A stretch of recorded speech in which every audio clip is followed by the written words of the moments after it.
But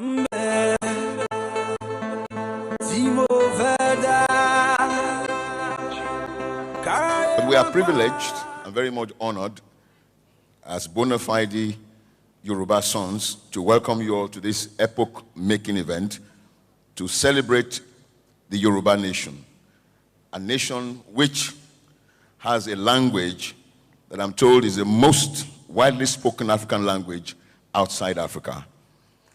Thank you for putting your hands together for the Yoruba race. Màá rọ̀ wá lẹ́ẹ̀kan sí ní tọ̀wọ̀tọ̀wọ̀ wípé kí á dìde dúró fún orin ilẹ̀ Yorùbá. Ìṣọ̀kan àtòmìnira, ìyẹ̀jẹ̀ ká máa lépa, tẹ̀síwájú ọ̀pọ̀ ire, àwọn tó dára, ọmọ Oòduà dìde, bọ́ sínú ẹ̀tọ́ rẹ̀. Ìwọ ni ìmọ́lẹ̀ gbogbo adúláwọ̀. Ẹ jẹ́ kí a jókòó. I feel so proud to be a Yoruba son. Wọ́n máa fi tọ̀wọ̀tọ̀wọ̀ pé bàbá wa ọ̀jọ̀gbọ́n Banji Akintoye tí wọ́n jẹ́ olùdánilẹ́kọ̀ọ́ wa kí wọ́n máa bọ̀ wá sí orí pèpele níbí. Mo kí àwọn bàbá wa, àwọn aláyélúwà, àwọn tó ń kó wa jẹ for more than 1,000 years. I know a little bit of how people live in the world, and they don't live the way we live here. People do not live the way we live here. Ajagun in 19th century, that's not the last century, the century before it.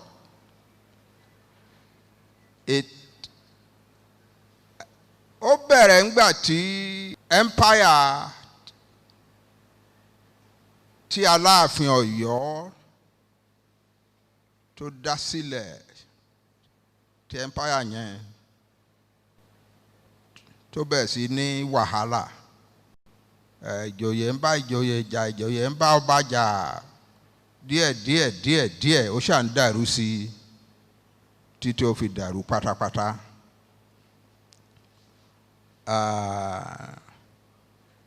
Ọ̀pọ̀lọpọ̀ ọ̀nú èèyàn dẹ̀ kẹ́rù wọn wọ́n ń kúrò ní area bí tí Ọ̀yọ́ wà. Kì í ṣọ̀yọ́ tí Aláàfin wà lénìí o. Ọ̀yọ́ ilé tó jẹ́ pé àwa Yorùbá a sì máa jókòó tá a máa plant, a máa tún kọ́ níjọ́ kan.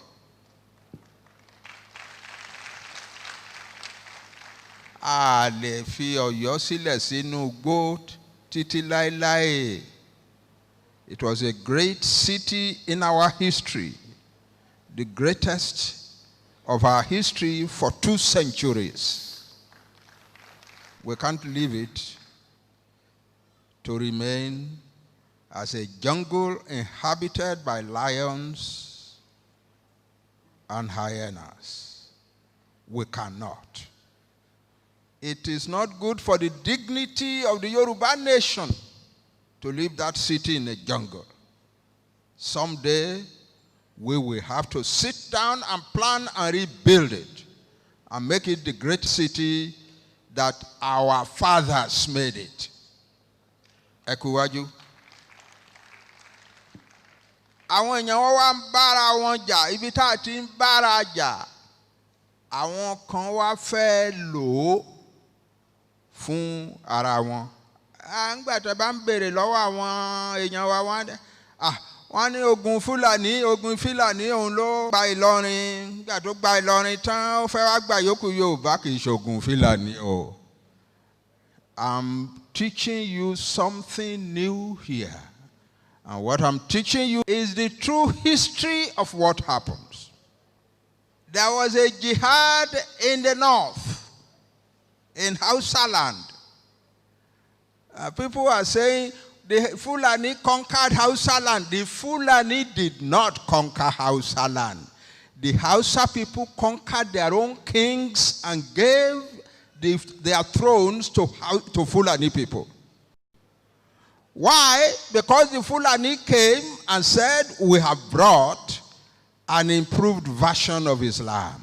From there, a number of the preachers came south into Yorubaland, especially to the nearest part of Yorubaland, which was nearest part to Hausaland.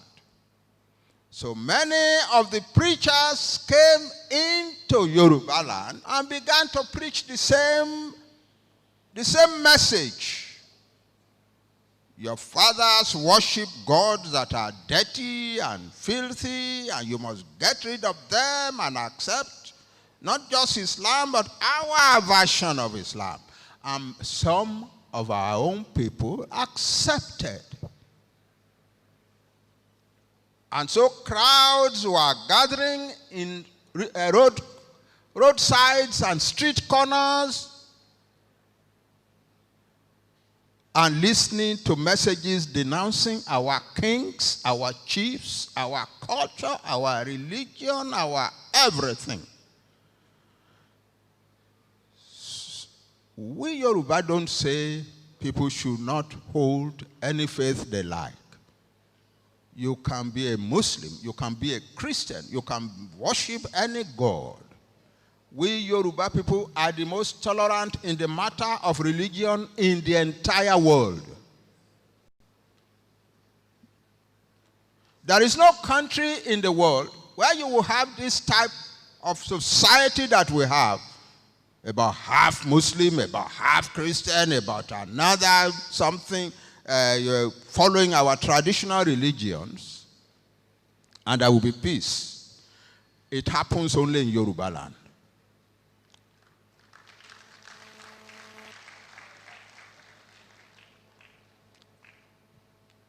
Sometimes I deliberately go in buses in Lagos. I see young men and women come onto the buses preaching their religion. They are Christians and they are preaching their religion. They are giving you tracts.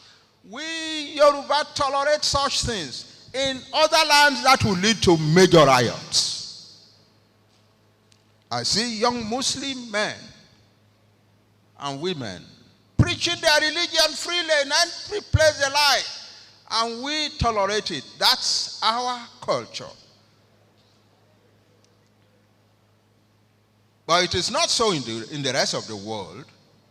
We thank God. God has chosen the Yoruba nation to do something in the world by giving us the type of culture that he has given us. We tolerate any religion.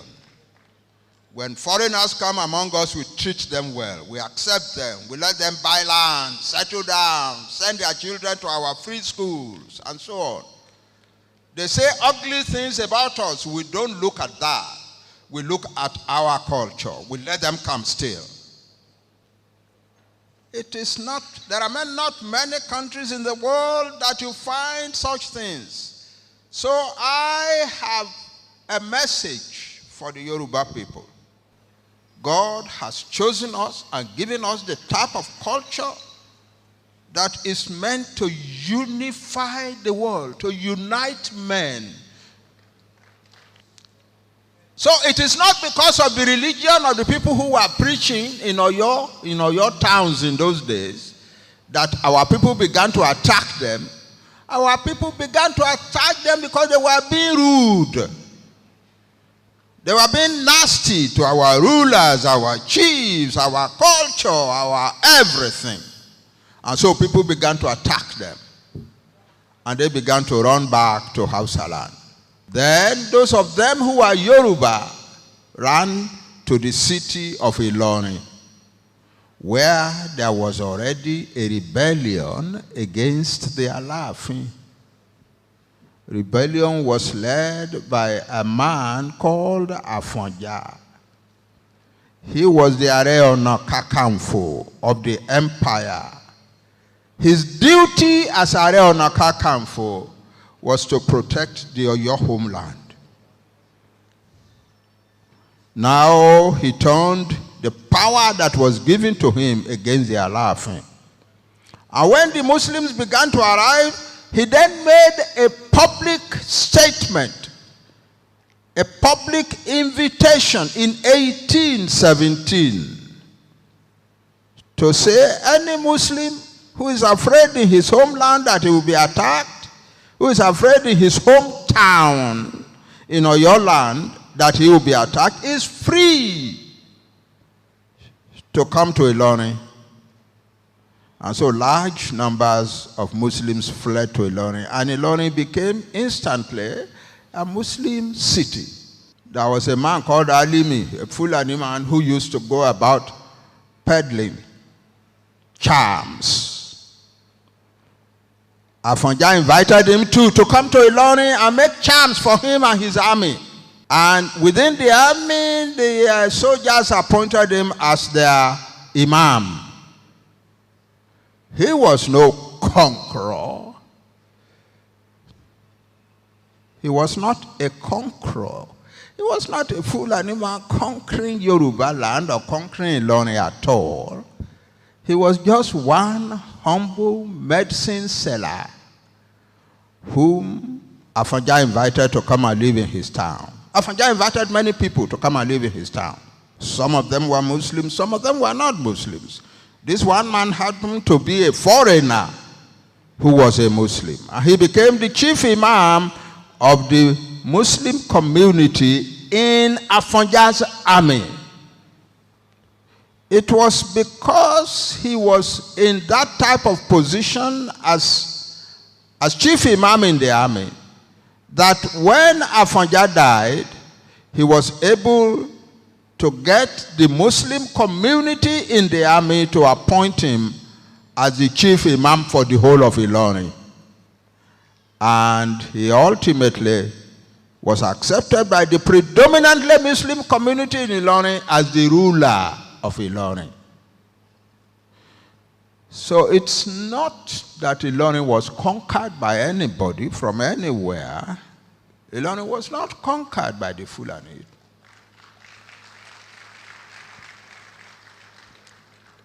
But after the Ilorin people had done that, the Yoruba people were horrified.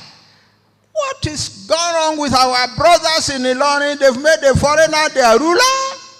We must throw him out of the place. So volunteer armies emerged to go and attack Ilorin and drive the foreigner out. Unfortunately, they were not well organized, they were not united. They would go excitedly to Ilorin and sometimes without even fighting, they would be driven back by hunger. Finally, one major attack did occur in 1835, led by the reigning Aláàfin of the time. He lost because the army just disintegrated under him. And he himself lost his life. How he lost his life is a story that the Yoruba people must learn. I will find another time to tell that story. You want to hear it now? Be ready to shed tears. The Aláàfin Olúewu was a handsome prince, very handsome man, and a very pleasant man, also a very courageous person. On his way to the attack on Ilorin, he went through many towns and brought a lot of people with him. But outside Ilorin, the army began to quarrel among themselves. Some said one thing, other people said other things. The end result of it was that the Aláàfin decided, no, we've gone this far. If nobody is fighting with me, I will fight alone. Nobody fighting with me, I will fight alone. So he plunged into the fight. And his son, his eldest son, plunged into the fight with him. When the fighting got bad, in the middle of the day, his son came, galloped to him where he was leading, where he was fighting like a prince, like a great warrior prince. Got off his horse, prostrated before him and said, "My father, it doesn't look good, but we are Yoruba, we are Oyo, and we are the Alaafin's family. We don't turn back. So goodbye. I may never see you again." So he got onto his horse and galloped away. He fell in battle. The Alaafin fought and also fell from his horse, but he wasn't dead. He was badly wounded. And there was a fight over his body. And his body was finally taken into the city of Ilorin and taken to the home of the most senior man in the army, who was a Yoruba chief.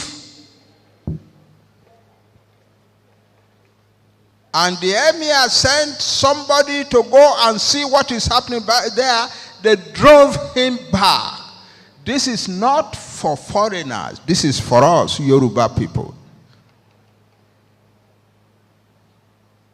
They knew he was going to die because he was so badly wounded. They wanted to subject him to the fullest disgrace imaginable. They put shackles in his legs. They bound his hands. And then one of the leading Yoruba chiefs took a sword and cut off his head.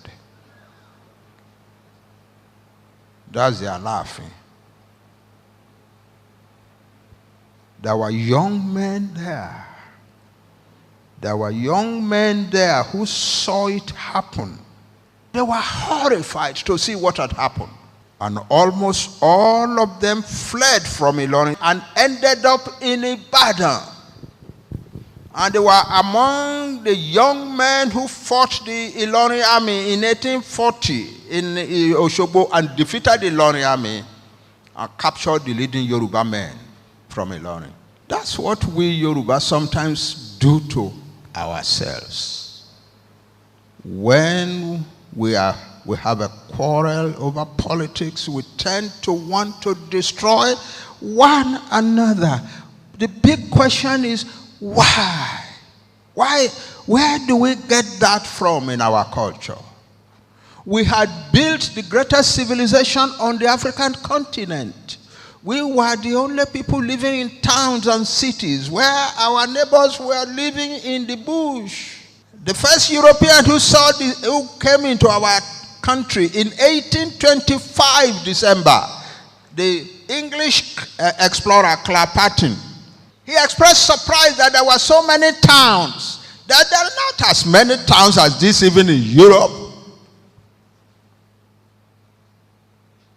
He said, when you are leaving a Yoruba town and the noise of the town begins to recede behind you, the noise of the next town you will begin to hear the noise of the next town in front of you. At short distances from one another, we Yoruba lived in great cities. We built the greatest civilization. We had the most sophisticated system of government. One American traveled in our country in 1854 to 1858. He said, listen, among us white people, the greatest excellence of government, is the principle of the balance of power in government, so as to prevent the abuse of powers. We had the king as the apex of our political system. But around him, we created the Council of Chiefs. And so the authority of the government existed entirely in that council of the king and his chiefs. The king did not take decisions on his own. He took decisions in the council of chiefs. When the decision has been taken, however, it is announced to the people as the king's sole decision, as if he sat in the room, in the corner of his room, and took the decision. No. We had that system of balance, of power. The chiefs cannot claim that the decision was theirs. It's against the rule for them to claim that it is theirs. They must not tell the world. They must not go out of the palace meeting and go and tell the public that they had taken a decision. Only the king takes decisions. And yet it is they and the king that took the decision. And a king is not allowed to take a decision on his own alone. Beautiful balance of powers. Democracy at its best.